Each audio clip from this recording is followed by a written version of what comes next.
Yes, thank you. BJ, can you hear us?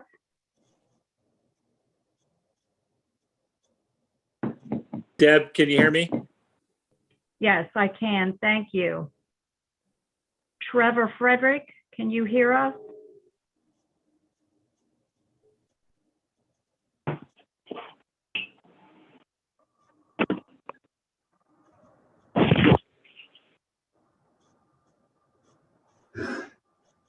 Trevor, can you hear us?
Trevor, are you there?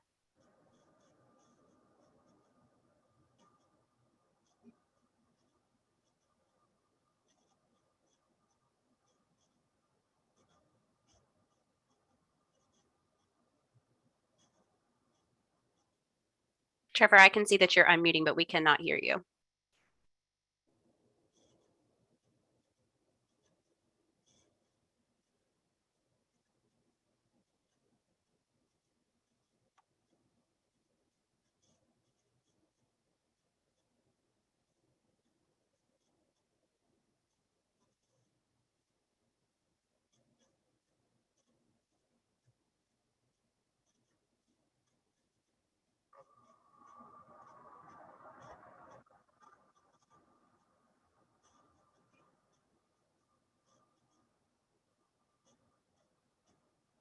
David, Yes. there will be one change to the agenda this evening. Okay. That's under the update of staff approvals. Yeah. Jennifer Kinzer will be presenting that now instead of Rebecca Calamer. All right. I have 7 o'clock. Can we get started, or are we still waiting? No, you can go ahead and start. We definitely have a quorum. Okay, great. I'd like to call the meeting to order and welcome everyone to the January 10th, 2022 Washington County Planning Commission meeting. We have a pretty full house, everyone here but Clint tonight. Jeff Semler, Denny Reeder, Randy Wagner, Jeremiah Weddle, and BJ Guess are in attendance, and I'm Dave Klein, sitting in for Clint, not replacing because he's irreplaceable. First order, let's see, first item on the agenda is the minutes. Minutes from the December 6th Planning Commission meeting. Do we have any discussion? Any comments? If there are none, I'll need a motion and a second to approve.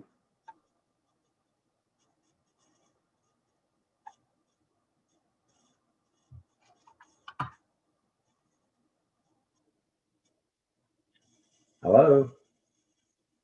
Motion to approve the minutes. Have a motion to approve. Do we have a second? This is BJ. I'll second. Okay, we have a motion and a second to approve the minutes. All in favor, say aye. Aye. Aye. Any opposed? The motion carries. Okay, under new business. First item, under forest conservation, Cloverly mixed-use development, FP 21-004.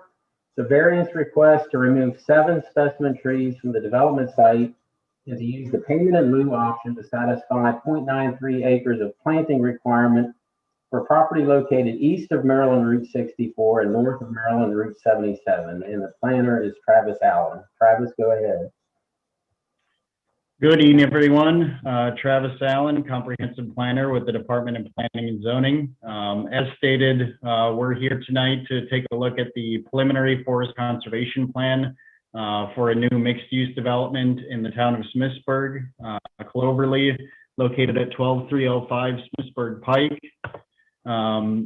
This preliminary forest conservation plan also has included within it 2 different requests as a part of the forest mitigation package that they're presenting. That includes the use of payment in lieu of to satisfy a 0.93 acre remainder of their planting requirement and a request to remove 7 specimen trees. Again, as mentioned, this is a preliminary forest conservation plan, which you can see on the screen right now. It contains several different mitigation techniques, including on-site retention, on-site planting, street trees, and then also a proposal to do some of it in payment in lieu of as well too. So it's kind of a full suite of options under the Forest Conservation Ordinance that is shown there in the artistic rendering on your screen right now. Again, this is the preliminary forest conservation plan as a part of the overall development plan. The final forest conservation plans are not finalized and implemented until plats come for each subsequent phase of the development. So it's possible that this plan could change in the future, but right now this is kind of the roadmap for what it will look like for each subsequent phase that will be occurring. So 4.6 acres in total is their planting requirement, resulting from a disturbance of 68.31 acres. The payment in lieu of request, as you'll recall, deals with the Forest Conservation Ordinance Article 10, preferred sequence of mitigation. That part of the ordinance, as you'll recall, describes techniques ranging from on-site planting or retention all the way to the bottom of the list being payment in lieu of. But again, if you use some of these higher techniques in the list, payment in lieu of then becomes a viable option to satisfy some of these remainders. The variance request, as you recall, specimen trees are prioritized for retention under Article 15 of the Forest Conservation Ordinance because they're prioritized for retention under Article 8 of the Forest Conservation Ordinance. So as a part of that request, the applicant has to demonstrate the conditions of hardship that warrant the removal of these specimen trees and note any effects on water quality from their removal. In support of this request, you have a few different pieces of information that were a part of the agenda packet. My memo summarizes the request and the materials. You have the forest conservation plan that was up on our screen there showing both the artistic rendering, the second one showing both the location of the easements, as well as some of the specimen trees to be removed. And we also have a couple of different justification letters from qualified professional Clint Rock of Fox and Associates. I'll mention too, wasn't included in the agenda packet, but it did come in within the last couple of days. There was also a letter of support from the town of Smithsburg for the plan that has been presented here, particularly for the on-site retention portions, and they also did state that they are okay with payment in lieu of being an option for the areas that can't be satisfied through various means on site. And I know they are working with the developer and the consultant to potentially look at expending some of that money in the town of Smithsburg if a site is available to do that. So in terms of looking at each of these requests, the pill request. Again, the development does propose to satisfy the vast majority of their planting requirement on site through both planting, retention, street trees, so varied methods. And we feel that they have made a good faith effort to exhaust some of the more preferred options in the sequence within the constraints of the design of the site. In terms of the specimen tree variance, the justification letter states that grading limitations and stormwater management requirements make retention of these 7 specimen trees very difficult. It notes that 4 specimen trees are proposed to remain and that the site layout was done to retain as much existing forest as possible. Again, the town of Smithsburg has offered a letter of support as a part of this request. So what we're looking for here tonight is kind of an approval of the overall preliminary forest conservation plan for a request to utilize payment in lieu of to satisfy their planting requirement remainder and a request to remove 7 specimen trees. So those are the requests before the Planning Commission tonight. Hey, Travis, Randy Wagner. There's nothing different here from what we've done in the past. Is there anything, payment in lieu of and specimen trees? There's nothing that we're missing or than what we've done in the past, correct? No, this is pretty standard, aside from the fact that they're kind of mixing a number of different techniques from the sequence. And again, just being a town plan, we're only reviewing here tonight, and in general, the county only reviews specific aspects of these town plans. Forest conservation plan being one of them, stormwater management often being another. The rest of the approvals come through the town. So we're just kind of here looking at specific aspects to this mixed use development.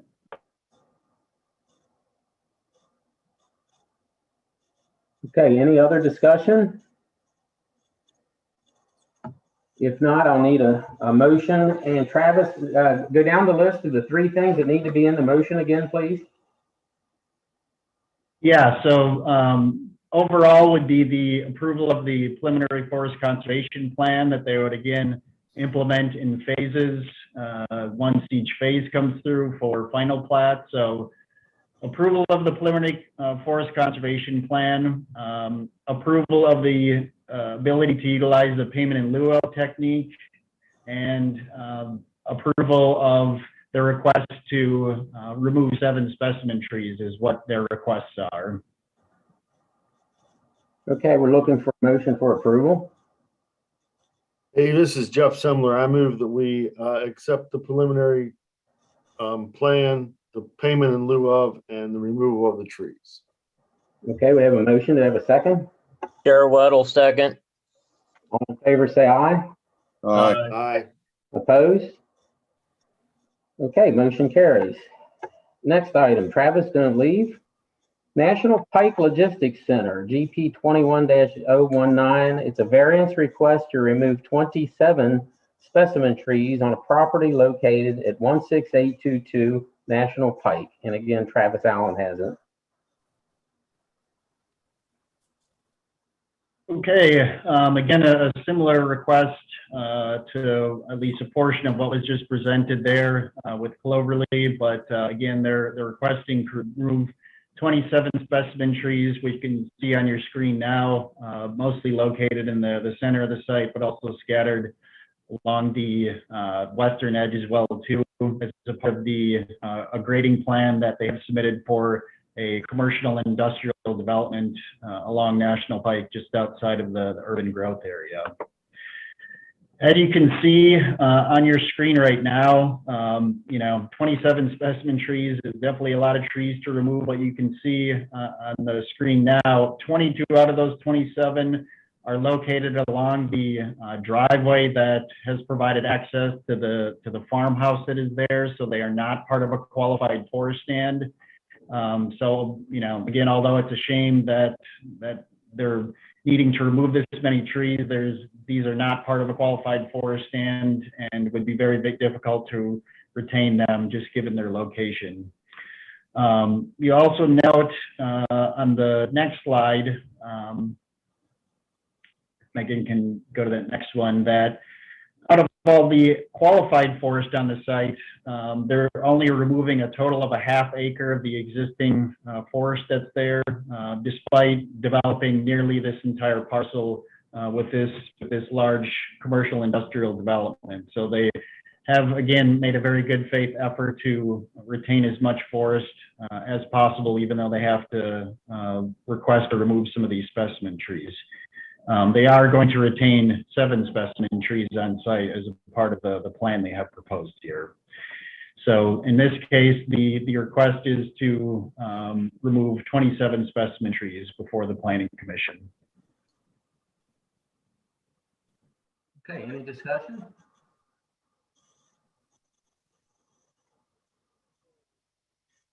Hearing none, open to a motion to approve or not approve. Dave, Jeff Summer again, I move to remove those specimen trees, majority of which are silver maples, which are just weeds. I knew you had to make a comment about they're not Norway maples, but they're silver maples. Yeah. Motion to approve, a second. Yeah, second. Okay, we have a motion and a second. All in favor, say aye. Aye. Aye. Opposed? Hearing none, motion carries. Okay, that is it for new business. There currently is no old business, but we have other business. And that is, the first item is a Sharpsburg Pike Retail S19-035, an extension request for the subdivision replat of the property located at 10324 Sharpsburg Pike. And Jill Baker has this. Okay, Jill. Good evening, members. Jill Baker, Director of the Department of Planning and Zoning. Presented here this evening is a request for an extension for a plan that we have in our offices. We've actually had in our offices for quite a while. We have reached the extent of staff administrative approvals for extensions for this project. Therefore, we're required to come before the Planning Commission to extend this any further.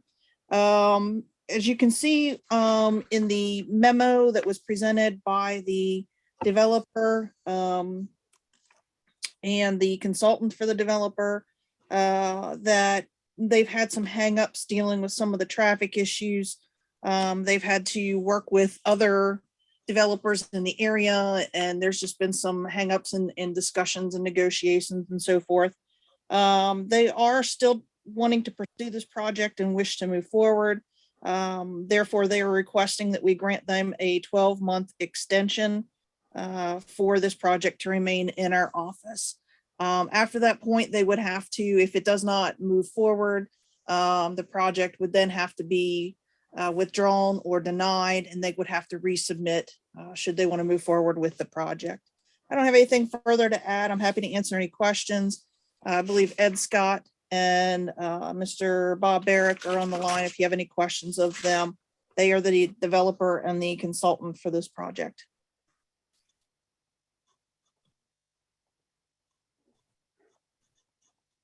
So we need to vote to approve that extension. Correct. We're asking the Planning Commission to approve a 12-month extension for the project. Okay. Do we have any other discussion? If not, we'll need a motion to approve the extension. This is BJ. I'll make the motion. Okay, do we have a second? This is Danny. I'll second. Okay, we have a motion and a second to extend the request for the subdivision replat. All in favor say aye. Aye. Opposed? Hearing none, the motion passes. Okay. Thank you, planning Thank you. commissioners. Thank you very much. Okay, the next item Thank you. agenda is an update of staff approvals, and it's presented by Jennifer Kinzer, I believe. Good evening, everyone. This is Jennifer Kinzer, Deputy Director of Planning and Zoning. Before you in your packets was a overview of all the projects that were initialized by our department in the month of November. As you can see in front of you, everybody's been quite busy, and that's good going into the winter months. And I'm here to answer any questions if you have any.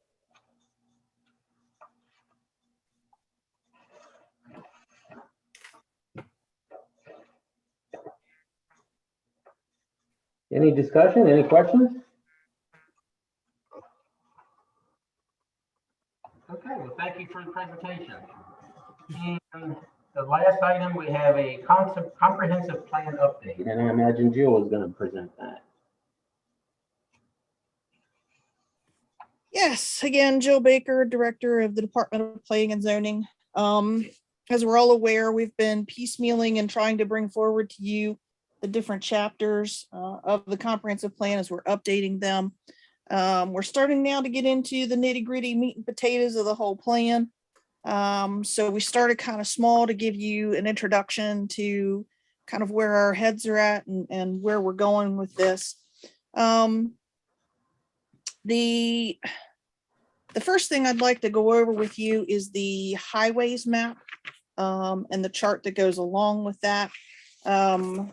When we did the transportation element with the group, we neglected to include our highways, our transportation plan map for the future. This is just what we use to assist us and developers in predicting and being able to plan for any future growth in our transportation network. The way we derived these projects, we use several resources that are available to us. They include our Washington County Capital Improvement Program. They include our some projects from our long range transportation plan that's developed by our local MPO. And we also review the state's information and their highway needs inventory to help us develop sort of what future needs are going to be in our area. I don't think that we should take this as an end all be all that, yes, this is absolutely going to happen in the next 20 years. However, it is a marked plan for us to say, if this specific area develops, then we need to be thinking about transportation networks that connect in and around what we have that's existing. Other projects that you will see on there, like the I-81 widening and the I-70 widening, obviously those potentially might not happen in the next 20 years.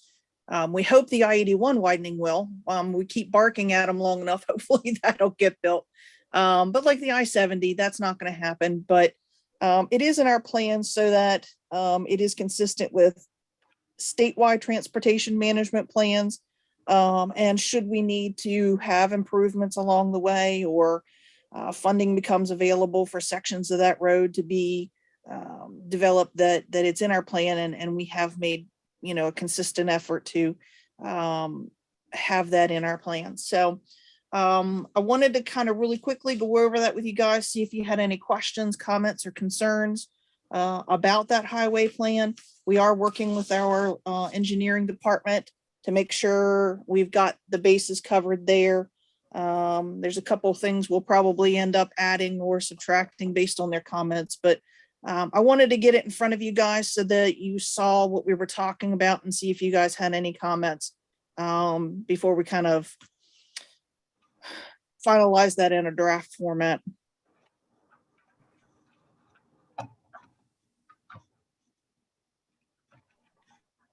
This is Denny. So the last page of 32 line items, it's just a list of what is planned in the future, not in a set order. Correct. There is no priority to any of these projects.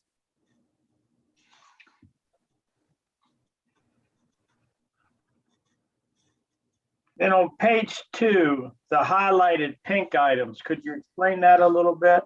Proposed areas to be removed. So that's something separate. I'm not looking at that just yet. That's the growth analysis. We'll talk about that in just a minute. Sorry. That's okay. Does anybody have any other thoughts about the highway plan?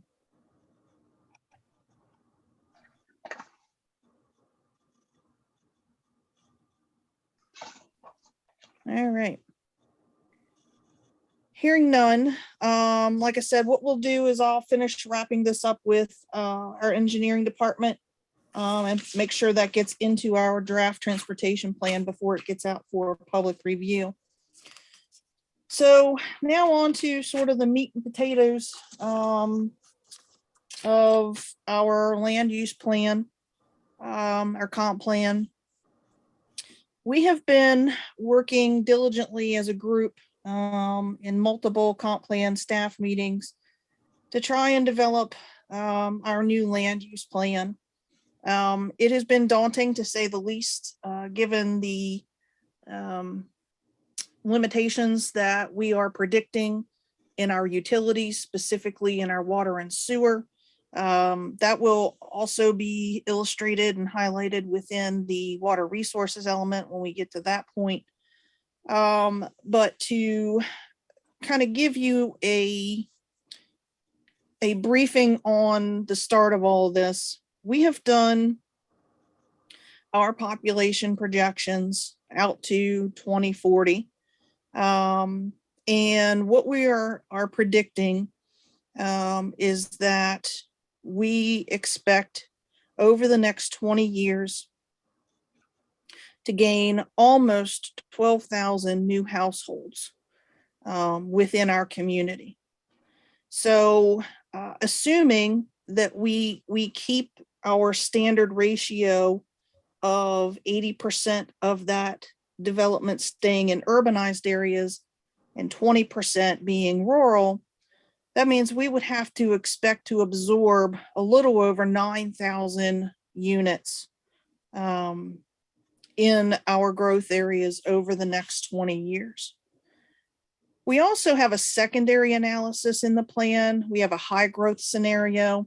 That's just kind of a standard practice, standard industry practice for us, where we say, okay, this is truly what we predict, but if the floodgates open and the things start to boom again, what else could we predict happening, and could we handle it? So in the high growth scenario, we predict 50% above the moderate growth scenario, which is what we're using as our standard growth scenario. Should that occur, should we have a high growth scenario, we would predict almost a little over 24,000 units. So, and again, breaking that into urban versus rural, you're looking at over 19,000 units should we have a high growth scenario. So sticking with what we truly believe our scenarios would be, we started looking into a development capacity analysis and what our zonings currently are and how much capacity we currently have and whether or not we could absorb that many units. So the other thing that we have to keep in mind is that a portion of those units are expected to go within our municipalities, not just within the county's jurisdiction. So you'll see this in part of the land use plan when the draft is finished, about how that kind of all breaks down and how many acres of each zoning district we have and so forth. Basically, what I can tell you, what we have found is that our growth area is way oversized. One, for what we need, and two, for what we can actually service with our utilities. Our utilities being water and sewer primarily.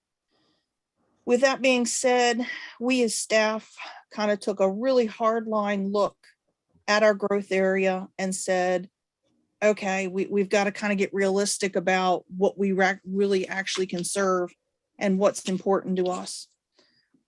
And the result of that is what you see on that map that Denny was just talking about, where you have the blue and the pink areas outlined on the map.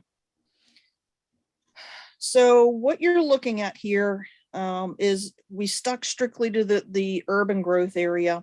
We think our town growth areas have been sized appropriately.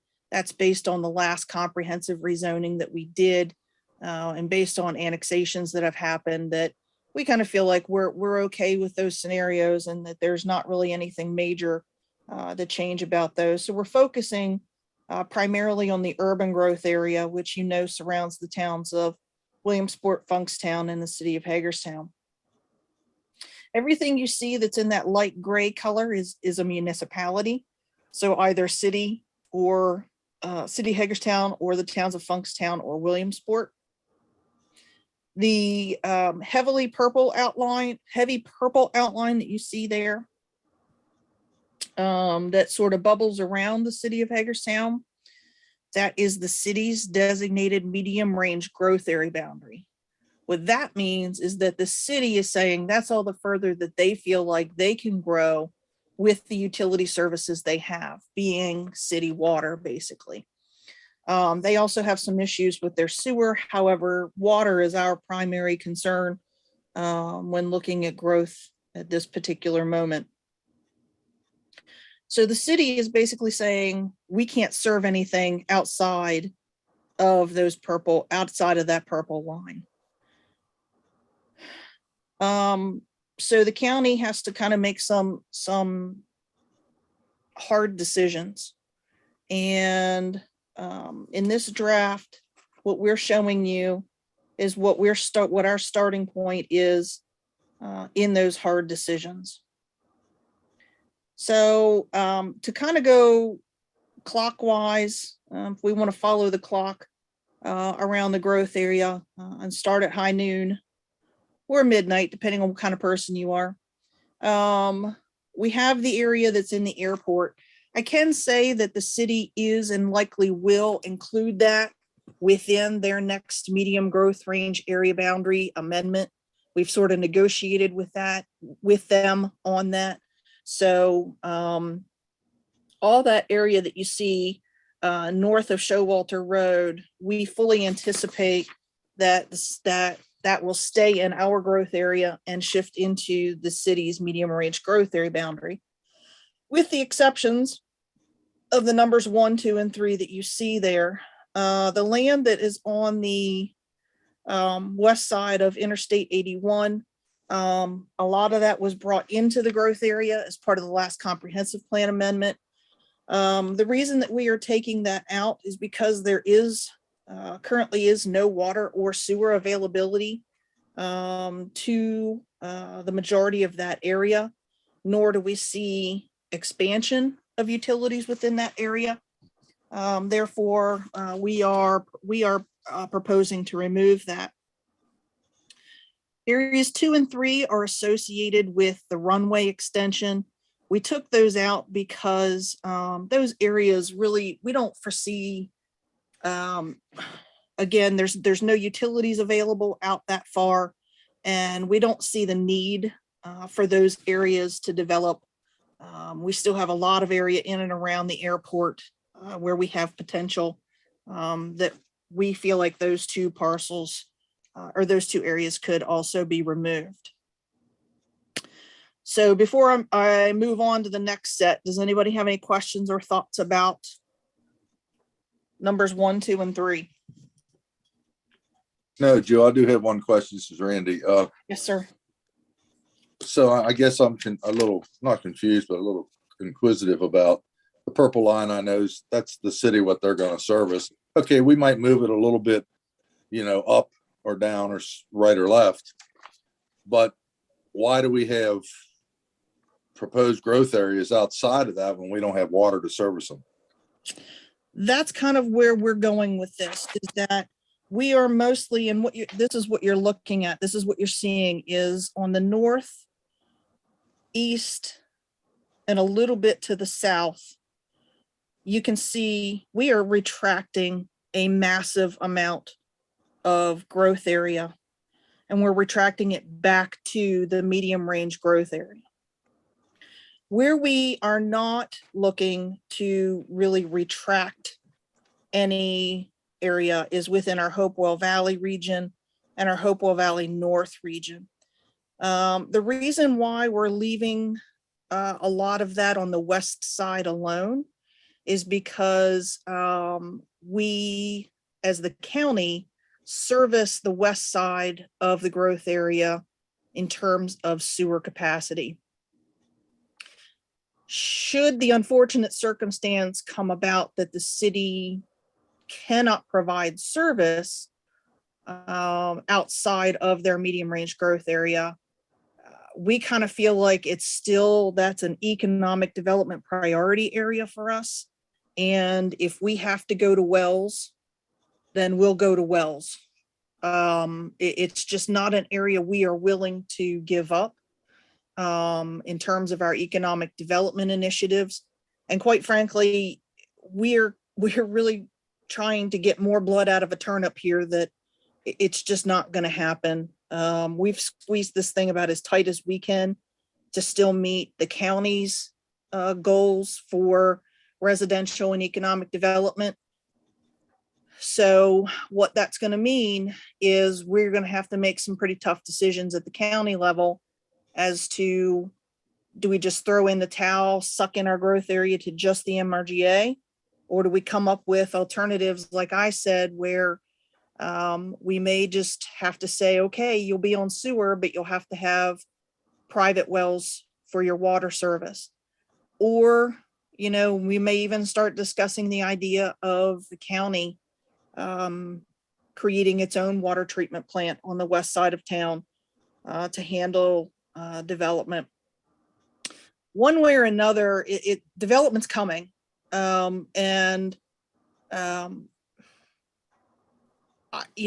can sit here and talk all day long about how it should all go into the city and all that kind of stuff. But the reality of it is that some of these developers don't want to be in the city. They just simply don't want to be.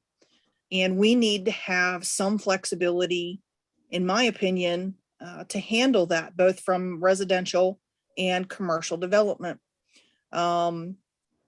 So this is, like I said, we're just hitting the very tip of the iceberg here tonight of the in-depth discussions that we're going to have about this. But just to give you, I kind of wanted to give you that overview to understand this is our first step in trying to really tighten our belt and say, what is our really significant priorities and what are we not willing to give up on when it comes to our growth area needs and our general growth demand, both commercial and residential. So that was a long-winded answer. I know you don't like those, Randy, but I hope that helps. Yeah, that did help. And the only other question I'll ask, and I'll let you move on because everybody wants to do something, is why is the city within their growth area, what they have outlined here, out of capacity at that point, or do they have more capacity where they could extend more? If you ask the city, they're going to tell you that they don't have the capacity to handle the growth area that they have there in purple. There's some debate about how far that's really accurate, depending upon how they calculate their water needs and so forth. But I don't think you're going to see any kind of significant expansion of their growth area anytime soon. Thank you. Yep. Any other questions about 1, 2, or 3? Yeah, Jill, this is Jeff Semler. Just a little bit of a question of when you look at 18 and 17, why would 18 be left in and 17 be taken out when you've got a development right in front of it? It seems like infrastructure would be easier to pull back through a development that's already there. I know I'm nitpicking. I'm just asking a question for clarity. So you're looking at the south side then? Yeah, where you're going down Sharpsburg Pike, and it looks like number 17 is behind Westfields. Yeah. And then, but right above it, I assume that's part of the arts property. It behind Walmart is still in blue. Or are we Yeah, you're correct. prioritizing one type of development over another? Or it seems like 17 would be residential, and it would be easier to add to the development that's already in front of it, but maybe I don't know anything. No, on paper, you're actually, you're very correct. And it does look like it would be simple to extend services in that area. The problem is that it is so far outside of the city's medium range growth area boundary that there is no way they would ever get city water. Even though there are existing water lines in that vicinity that are owned and maintained by the city, that is the stance that they are taking currently with their water service. Is Gotcha. they will not serve outside of that purple line. Got you. Well, that I understand. That makes sense. Oh, it doesn't make sense to me, but I understand what you're saying. It's they're holding the cards. They are. So to answer your question is why the Arts Farm, even though it's outside of their MRGA, and why we left it in our growth area, we felt like that could be an area that could be negotiated in the future in terms of manipulating their medium range growth area boundary. So, and it's closer to the city and their services. So yes, we are picking winners and losers. Let me be as blunt as I can be about this. Yep. We are going to be picking winners and losers. That's the situation we're in. Very good. Thanks. Yep. So continuing then clockwise around the growth area, you're going to see numbers 4 and 5. Those are some areas that are currently in our growth area, but we're taking them out because there is a significant amount of environmental concerns out there, namely floodplain within that vicinity. That's going out Leitersburg Pike and then out along, what road is that? Paradise Road, I think.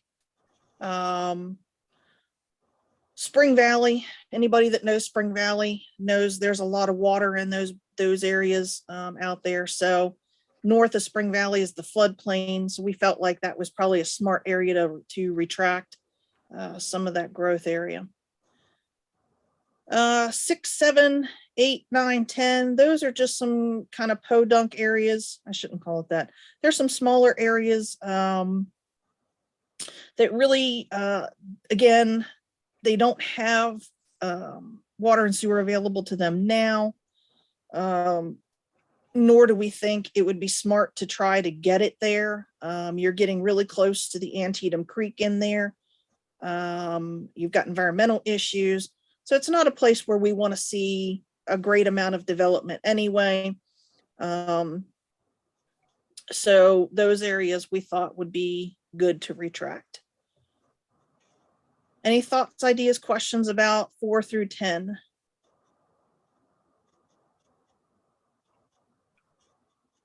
Okay. Number 11 is out there on the east side of Kiefer Funk Road. The reason we're taking that out is because, first of all, Kiefer Funk Road is a woefully inadequate road. It's a very nice rural hill hopping road kind of thing, not really conducive to development. There are no utilities out there, nor do we see any expansion of utilities going in around there. Let me think here. Yeah, so that's the primary reason. It's mostly ag farmland right now anyway. So there are other areas that we think would be a little bit more conducive, and we should prioritize over those. Number 12 was just a correction, just to follow property boundaries, really. So there's nothing significant going on there. 13, 14, and 15. These are going to get interesting. So there currently is no service, no water or sewer service on the south side of Interstate 70 at that interchange. You may recall from many years ago when we were in the boom period that there at 13 and 14, there were several interested parties in putting shopping centers out there and Then we got into the dueling shopping centers to the north and the south of Interstate 70 at that interchange. And then everything kind of just, the bottom fell out of the market and things kind of went downhill from there. We don't feel like that should really be kept in the growth area. Again, no services, no utilities. The roads really are not conducive to high levels of development at this point.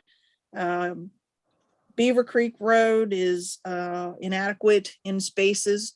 You got that 1-lane bridge that's out there as it connects into the auto mall parcel, or the auto mall road. You do have a significant area there that is in the southwest corner of 40 and 70. That's south of 70 and south of Funkstown, right over to Antietam Creek.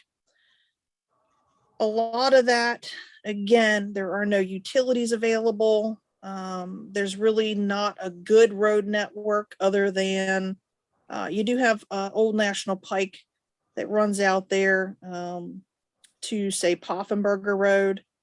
But the problem is then Poffenberger Road is not a good road. I think Jeremiah will attest to that.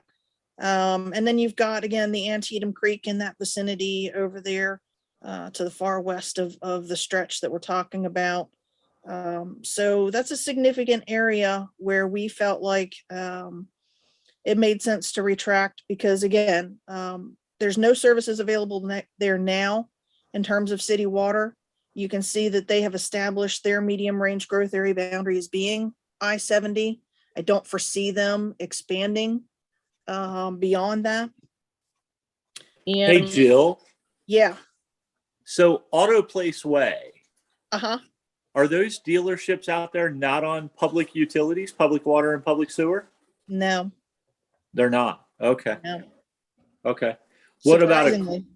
about like where Younger and All-Star Court and all of that on the north side of 70?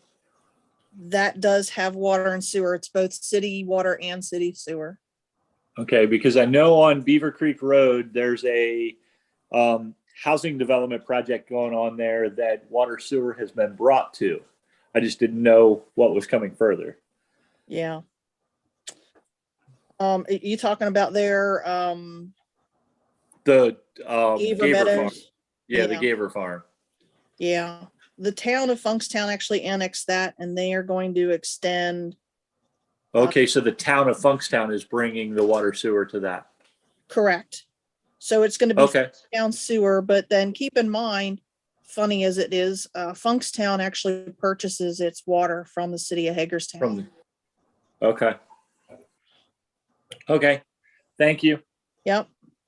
Hey, Jill, Yes. Jared Weddle. So on the south side of Poffenberger Road, isn't that water and sewer? I mean, I know it is because I watched them put it in. There's water and sewer right to the bridge, correct? Yes, for Claggett's Mill.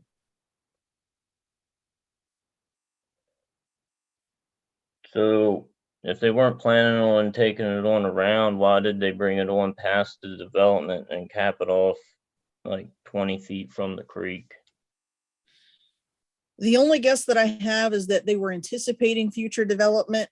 And now the city has sort of changed their policies over the last several years.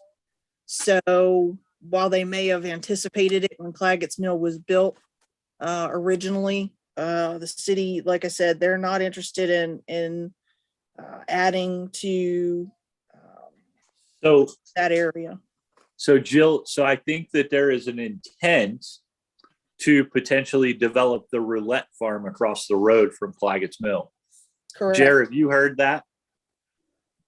Well, I mean, at one time I thought there was, well, I know there was a contract on it from the same developer, but it was one of those deals where if it didn't work out after a certain number of years, they were out their money and and it went back to the roulettes, if I understood it right. But yeah, I think that's still the plan. I also thought that there was a plan for that road to continue coming across, paralleling Interstate 70 and coming across from the Sharpsburg Pike to Old National Pike, kind of running along Interstate 70, coming across the creek to alleviate some of the pressure that got put on Poffenberger Road when Walmart went in. Is that no longer being talked about?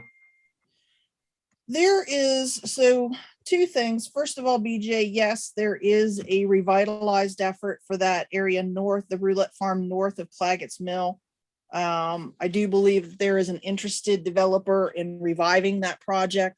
I don't think it's going to be at the same density as they wanted it, for the Claggett's Mill, but yes, there is a potential for revitalization for that. Second of all, yes, there is a road that has been proposed to connect. Basically, it's going to be kind of Henry K. Douglas Drive extended. That's part of it's already been built. And it's proposed to go over to Old National Pike at some point in the future. Couple issues that we've run into that we don't think will be resolved very quickly. Number one is the railroad crossing, first and foremost. I think it's CSX, I think, that owns that. And they aren't interested in a new at-grade crossing there. There's several hoops that they expect us to jump through in order to make that happen.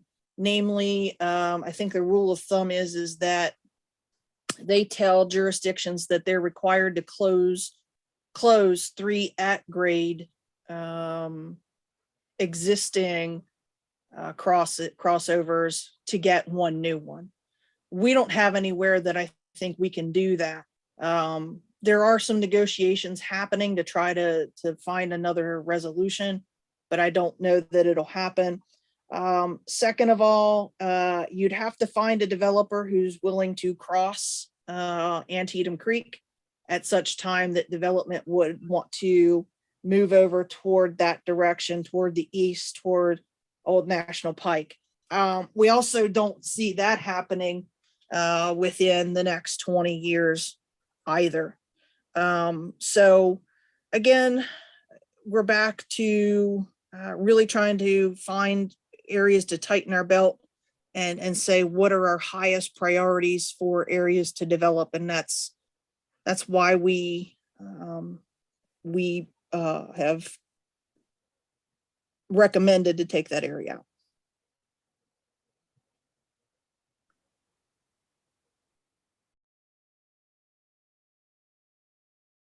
Any other questions, concerns about 11 through 15? I guess I'm kind of torn both ways, honestly. So everybody knows the south side of Poffenberger Road, there's being deleted, is actually our home farm, which we have no plans of developing it. But when Walmart went in, it has changed the dynamic of Poffenberger Road to the point where we are pulling our main operation, the everyday operations off of that farm and going to farms that we own south of there because the road is a disaster. It wasn't good before Walmart, but now that Walmart's there, it's how everybody in Boonesboro gets to Walmart. So, I don't want to develop it, but with it being pulled out, my concerns are also that now we're going to be stuck with Poffenberger Road on the east side of the Antietam Creek just being a disaster for the next 20 years. Where if that was still in the urban growth, possibly something would cause Offenberger to be upgraded and a new bridge put in. So as someone that knows that area very, very well, I'm not speaking this because we have any intentions of developing our land, but at the same time, it's kind of like we got stuck with the bad and no possibilities to make it better on that side of the creek, if that makes sense.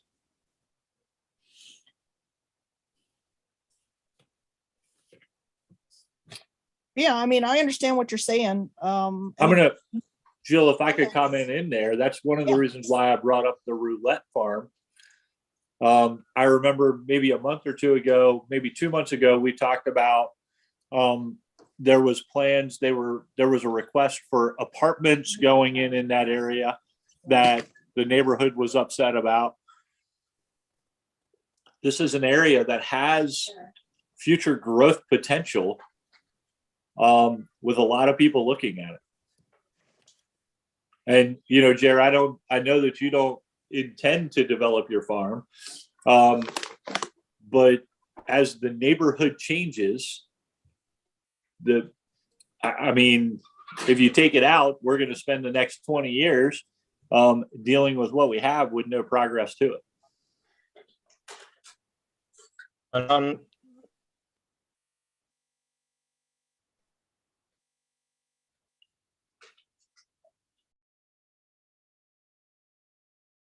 The property be secure Jer, I couldn't hear you there, buddy. What did you say?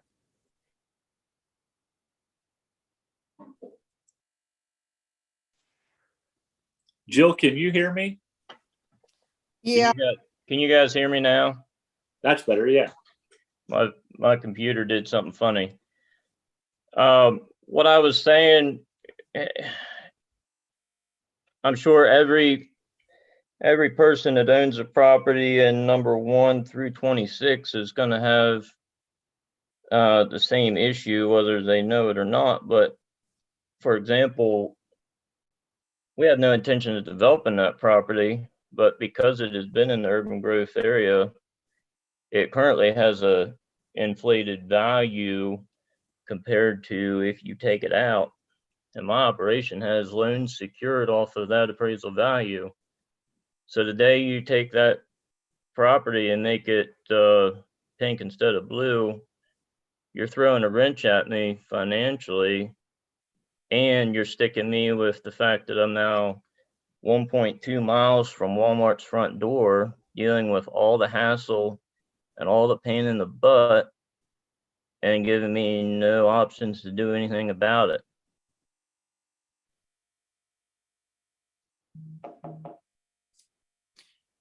therein lies the rub. We're going to have to make these decisions whether we like them or not. And again, these are just our recommendations based off of all the analysis that we've done. Quite frankly, if it's not going to be Jer's property, it's going to be somebody else's, because we don't have enough to serve it. We just don't. So I think what, the next steps in this thing's going to be is for us to take this and really kind of wring out the numbers for you. So you can actually see kind of how everything shakes out. Because again, the problem that we're going to have here is that it's not just a matter of picking areas that can support development. It's the areas of where they are the highest priority. Now that gets back to what BJ was saying is this more of a high priority than, say, a residential area somewhere else in the growth area that we believe we should be shifting our plans to. So well, yeah, and Jill, just a comment, as I think through this, I mean, that area on the south of 70 on the Sharpsburg Pike, in that whole area, that seems to have been in the growth area for a long time. Growth has been occurring there, and it now seems like we're going going to take it out. You know what I mean? I guess That's what's Well, jumping out I and guess- occurring to me, specific in that area. the most active farmer in that area kind of feels like, hey, if you were thinking about taking that out of the growth area, you shouldn't have put Walmart 1.2 miles from it. You see what I'm saying? Right, Now- exactly, now it's Jared. a- That's kind of now where it's I a- am. Now it's a slap in the face. You know, why, if this is what you were going to do, did we approve Walmart right there? That's what doesn't make any sense to me. And yeah, I- that's just my Jared, honest opinion. Jared, I 100% agree with you. I mean, that's where I am. I agree with that statement. It seems like we focus growth there, and now we want to pull back from growth continuing in that area.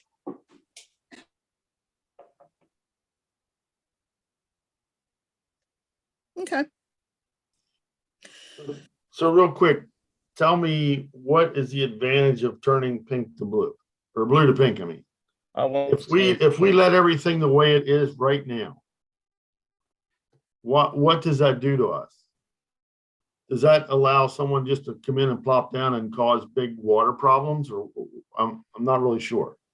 So what it does is if we just leave things alone and we don't retract the growth area in any way, shape, or form, any of those areas that are located outside of that purple MRGA, we are effectively saying to them, hey, you're in the growth area. That's where we want growth. Oh, sorry, we don't have any water, so you really can't grow. That's the gist of what's happening. This is the problem that we have been having for multiple years now. I would say it probably even goes back 10 years, but it's really started to escalate in the last couple because development's starting to come back and projects that were once dormant are now starting up again. And so now it's again putting pressure back onto our utilities. So quite frankly, Jeff, that's the problem we have, is that if I, Washington County, put you in my growth area, I give you, just like you're saying, I have given you the expectation that growth can happen. That's where we want it to happen. That's where we're promoting it. And that's how it exists. The problem is I now, after years and years and years of not planning for, or not knowing to plan for public water, then now all of a sudden the city of Hagerstown says, nope, sorry, we have to keep the water because we don't have enough to handle all of your growth area, Washington County. So we're going to create our own, and anything outside of that, tough luck. There's really nothing we can do about it. We have to plan appropriately for our utility resources. So that sticks the developer or the landowner in a very ugly position. And that's where we're getting into these very nasty public arguments of, well, you have me in your growth area, but you're telling me I can't have utilities? That's the problem we're running into. And that's why I said, this is going to be probably one of the most difficult comprehensive plans that we're going to have to develop in the history of developing these things, because we literally have to pick winners and losers. And we have to do that by focusing on what our priorities are. And that's why I said, if you feel like at this point that Sharpsburg Pike is more of a focus than say, I don't know where else we could retract, wherever, it's just, I don't care where, then we can shift, let's quote unquote, shift that bubble. But the bottom line is the bubble has to shrink. Well, I think in being somebody that lives right next to it, people want to, I mean, I don't want to live next to Walmart, but there's a lot of people that want to live next to Walmart a lot more than they want to live next to all these warehouse buildings that we're putting out in the west side, where you're saying we do need to continue expanding. You see what I'm saying? I 100% understand what you're saying, Jer. All I'm saying is it's finite. So if we want to pick, if we say, let's say, okay, Jer, we agree with you that that area that's in pink, that's, let's say, west of Old National Pike, on north and south sides of Poffenberger Road. Let's put those back in. What I'll do is I'll run that calculation again on how much water is available and whether or not we want to try to shift that MRGA into that bubble. And then however many EDUs that we say that area is going to suck up, we have to retract our growth area somewhere else to make up for that. And I'm not saying that's a problem. I'm not saying we can't do that. I'm just saying somewhere we have to retract that growth area. Otherwise, it's exactly like Jer said, whether it's Jeremiah, whether it's Don Bowman, whether it's, John Smith or Jimmy come lately, if you're in our growth area, that landowner, as Jer does, expects being able to develop. But I'm telling you now, right now, Jer's property is outside of the MRGA. If Jer would want to sell that property, it's in our growth area. You have the zoning to do it. You're going to get a much less dense development because you have no public water, and the city will not give you public water. That's been stated. It's said, they're done. So basically what we would say is, okay, well, that's great. You're just gonna have to develop on wells. Well, that goes against everything smart growth tells us. We don't want private wells and septics in growth areas. It makes no sense. So that's why I said, here's the frustration that we as a group are going to have to sort of muddle through as we continue to play around with this growth area boundary and how much service we actually have in water and sewer. So what I'm going to say is that we are going to look at that area specifically when we go back and re-review this, and we'll get some numbers wrung out for you to understand exactly what that impact means. So to put that back in the growth area, because that does seem like a priority area, then what that does and where we shift those boundaries elsewhere. I hope that makes sense. It's very difficult, especially in a virtual environment, to kind of draw a picture for you of sort of where we're at. Okay, it makes sense to me. Okay. I understand. So, Understand the there's a lot of issues here. oh yeah, trust me, I know. But Jill, with letting in, to go back to your roadmap, but by letting in number 29, doesn't that send a message that you have hope to develop that area? Because 29 crosses right over that pink area. So to me, that's kind of a mixed message that we've got a proposed extension of Henry K. I think that's right. Yeah. The Civil War guy, across which is going to go right straight across that pink. And yet, if we're going to do that, then we're going to say we're going to put that road across the pink, but nobody's going to be able to build on either side of it unless you got a well and a septic. Again, with the highways map, the reason that we showed that going the whole way over, even outside of the growth area, is that we don't want to tell people, oh, you only have to build it to the creek and then don't worry about the rest of it.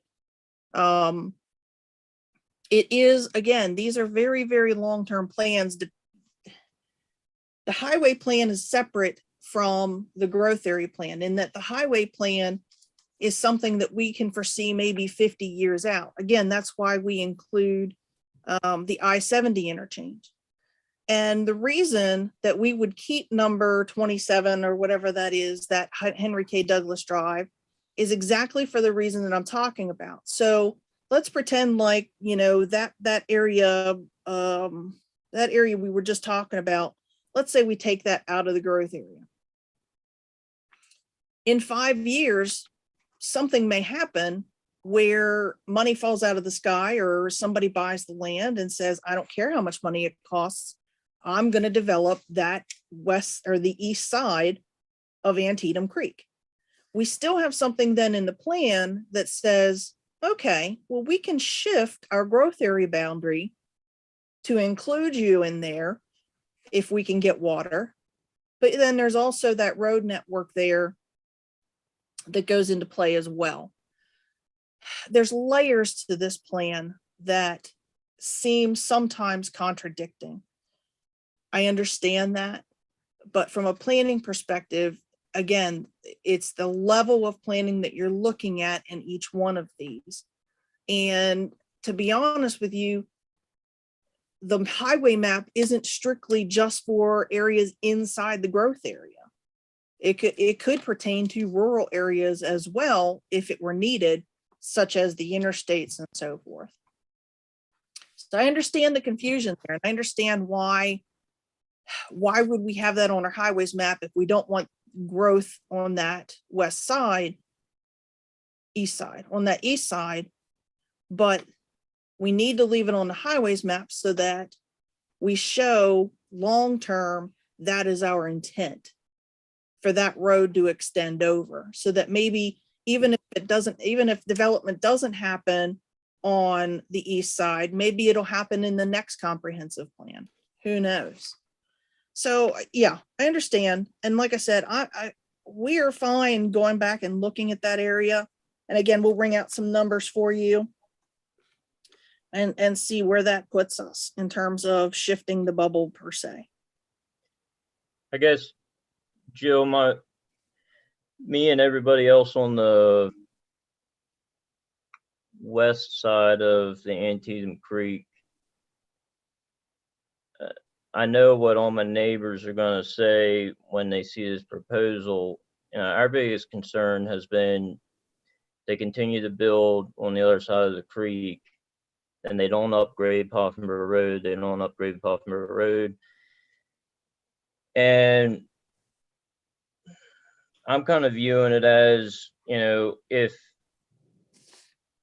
the east side of the east side of the Antietam Creek is still in the urban growth area, there might be some hope that when they do develop out the rest of the arts or the roulette farm, that they will actually be thinking along the lines, well, this is going to extend on over to the other side of the creek, so we need to continue upgrading that road. We need to continue running the utilities right to the edge, where if you take it out right now, we're going to feel like, well, all right, so that's no man's land on the other side of the creek, so just focus on this side of the creek.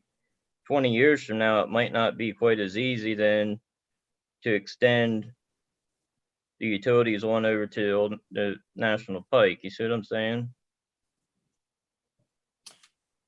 Yeah, and like I said, we'll look at that. So we got the gist of the comments for those areas. Let's move on then to 16, 17, and 18. Again, we kind of touched on this a little bit with Jeff there earlier.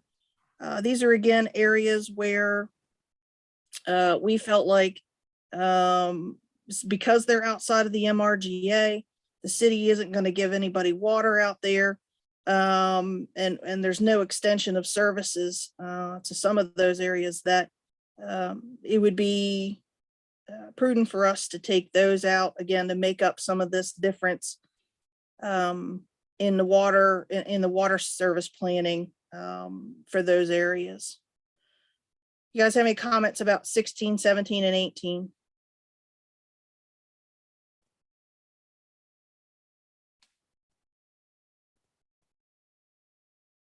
Okay. Moving over, we're looking at 19 and 20. 19 is a pretty significant area. We were really back and forth a lot about this area in the previous comp plan, about whether or not to keep the area in, put the area out. There's currently, I don't think there is any water or sewer in that area. Just on the west side of that number 19 there is actually the railroad track that separates the industrial park over there from the rest of that farmland that's out there at number 19. So without there being services, without it being in the medium range growth area boundary, we felt like that was another area to retract from the growth area. Number 20 is just a small little area, like 1 or 2 parcels, I think, that really is more of a cleanup following property lines and so forth in that specific vicinity. Any questions about 19 or 20?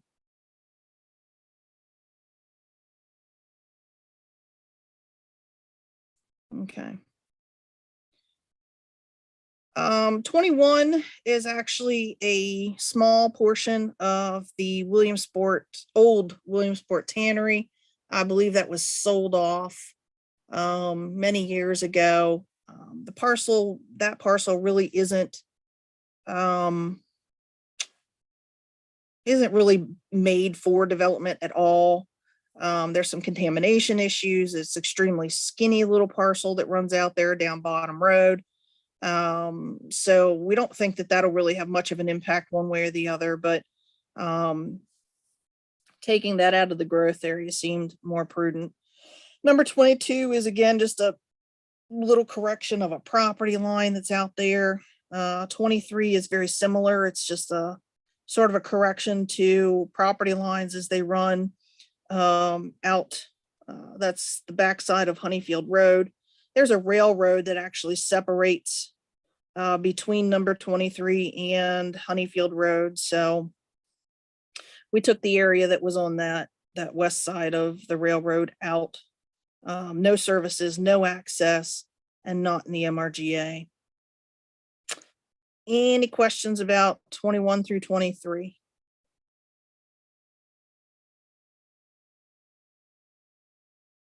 Okay. 24 and 25 are areas that, again, we retracted because there's currently 24 actually does have currently public water. I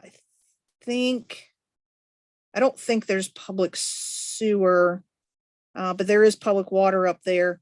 However, again, limited access outside of the MRGA, really no direct availability for significant development. So it seemed more prudent to retract that. Area 25, again, we just felt like the growth area was becoming too expansive out National Pike. Water does not go past, I believe, the church out there on the hill. So, and a lot of that property out there, again, well outside the MRGA and no utilities. Any questions about those two?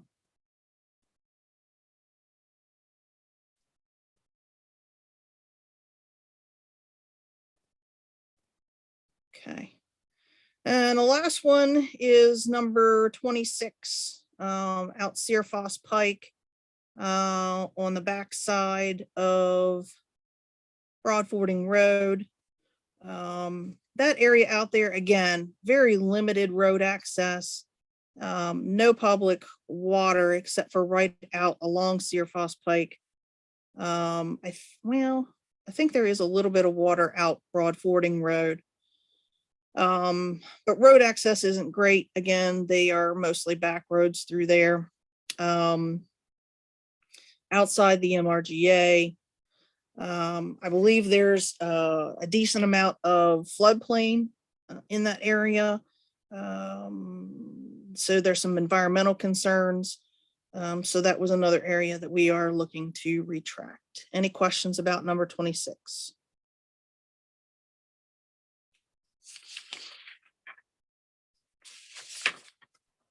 Okay. So that was, again, just kind of the tip of the iceberg. What we'll do, we'll go back and look at that area that we discussed there around 16, 15, number 15. We'll look at that, look at it, putting that back in, run those numbers, see how much they really change things, and kind of report back on that. The next meeting where we want to start probably getting in depth with you about our population projections, our housing projections, and possibly even some of our land use recommendations and how we're going to move forward with land use. I don't know if we'll get so far as land use. I think we probably need to focus a lot more on the growth area thing again, since there was a decent amount of discussion. I kind of want to have another discussion about that. So you guys are starting to feel a little more comfortable with it, and deciding which way to go in certain areas. So appreciate it. Excellent conversation. We really appreciate you guys taking the time to look things over, give us your thoughts and ideas, and help us move this project forward. So we'll have more information for you at the February meeting. That's really all I have. I'm happy to answer any other questions that you all have. Jill, is there any way to get that map with your overlays on it that could be in a GIS format where we could zoom in on those particular numbers and see really, at the 30,000 foot view, it's hard to tell where some of those boundaries start and stop when it comes to the pinks and the blues. Is there any way to get that in a file or format that could be sent out that we could drill down a little bit further? Yeah, we can do focus areas. Absolutely. I can get our GIS folks to do zoom ins that'll show you parcel data. I don't know how much we'll have. We'll definitely have parcel data on there. We might be able to show you like water and sewer and some other things on there. We're not gonna be able to show you everything that we took into account, just because that'll clutter your map up and you won't be able to understand any of it anyway, but definitely, at least with the parcel boundaries, I think that'll help you understand individually, who's in, who's out, that kind of thing. Sure, thanks. Hey, Jeff, Yeah. if you go to the county's GIS page and go to the protected lands portion of it, if you play with it a little bit, you can actually zoom in on those areas and it show all the agricultural fields with the property boundaries. I use it all the time for preservation stuff. It's pretty handy. Okay, thanks. And Brian probably uses it for nutrient management plans, but I don't mess with it too much.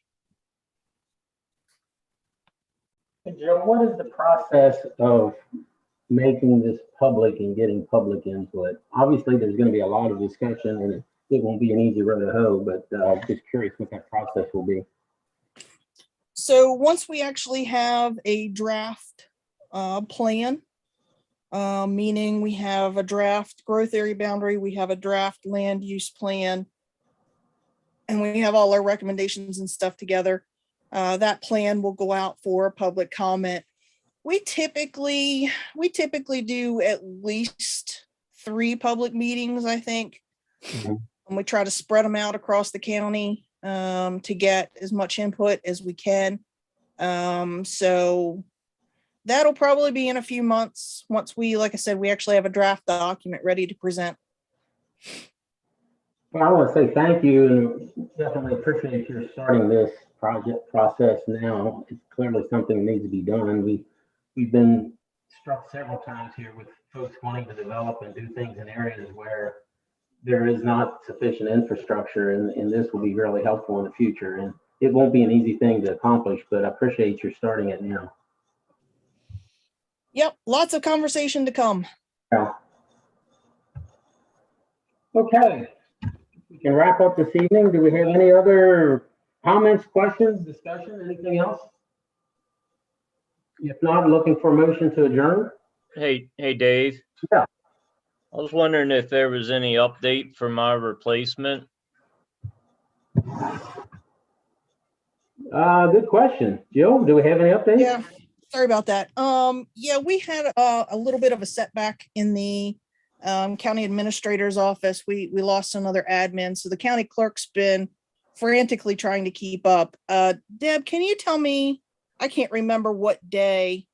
I think it's tomorrow. They're supposed to discuss in closed session, so we could have something next week. That's correct. They're supposed to take that to closed session tomorrow. So hopefully, I don't know if they meet though next week. So That's maybe by right. the end of January, we'll have something. Thanks, Deb. That's right. So yeah, hopefully by the end of January. Well, I'll plan on participating in the next meeting. If you need me to, send me the information. Am I correct in guessing the next meeting will also be virtual? That is correct. The next meeting is definitely going to be virtual. Great. Anyone else? Okay, looking for a motion to And- adjourn.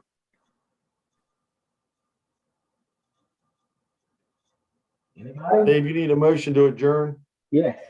I'll move, this is Jeff. I'll move to adjourn. Second? Anyone?